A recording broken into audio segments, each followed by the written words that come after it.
Hey government students, today we're going to talk about the origins of government, or some people know them as the origins of the state, and there are 4 of them. Real quick, like all my lectures, you can follow along because all the slides are going to be in Google Classroom. And today, once again, the origins of government, or your book might call it the origins of the state. Before we start talking about the 4 though, we need to define the word government. Okay, so quick thought, what is government?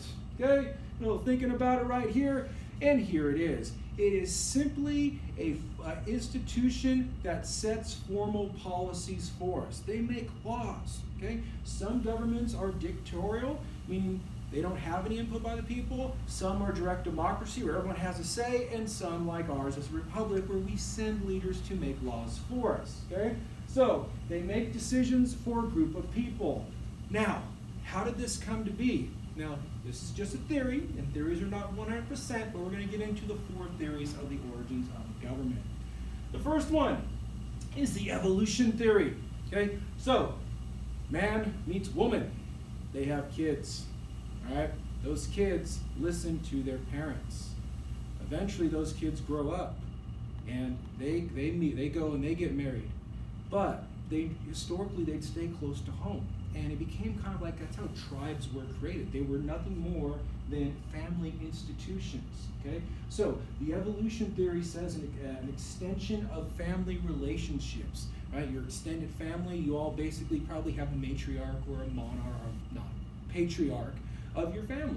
Some are the grandpas, great-grandpas, grandmas, great-grandmas, but that's someone that kind of everybody listens to.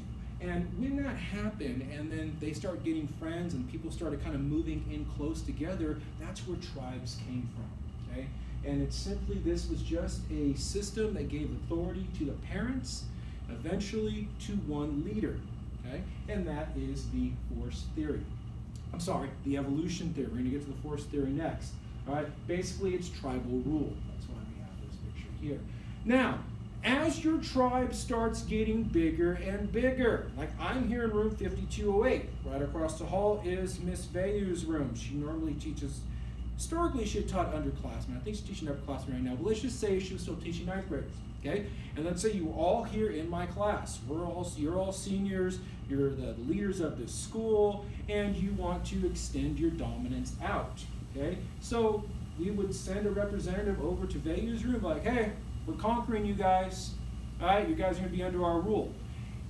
They might argue at first, so you might, beat a couple up, take them down, show them who has the power, and then you have now extended your little tribal lands to start growing an empire, right? You're not going to, historically, if this is war, you wouldn't kill them because you would want them to pay tribute. You'd want to get goods and services, maybe even trade from them. So this is the force theory, the result of conquering another's. Eventually, we would spread throughout the whole 5,000 building, and room 5208 would be the leaders of the 5,000 building here at Banning High School. All right, and victors became the rulers over the conquered people. Now, as you start growing, you're probably going to have a leader, and this is where divine right theory comes from. All right, so let's say hypothetically, I'm the leader, okay, of the group. Well, I have a son, Marcus Jr. When I die, I would like him to take over. You guys might not accept it, so here it is. I'm the leader. Woke up one day. Hey guys, guess what? What, Trout? God talked to me. God talked to me, and God said that me and my bloodline are the chosen people to lead this community.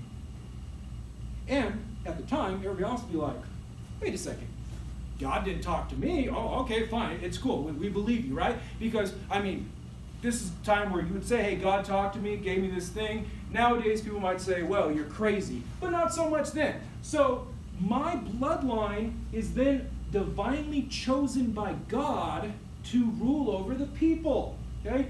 And let's just say Marcus Jr. was really good, okay? A good leader after I died. Maybe even his son was a good leader after he died. But maybe 4th down the line, maybe he's not such a good leader. Maybe a little corrupt. Maybe not all there, right? But people weren't going to argue it because he was chosen by God. Troutman told us that many generations ago, so who are we to question?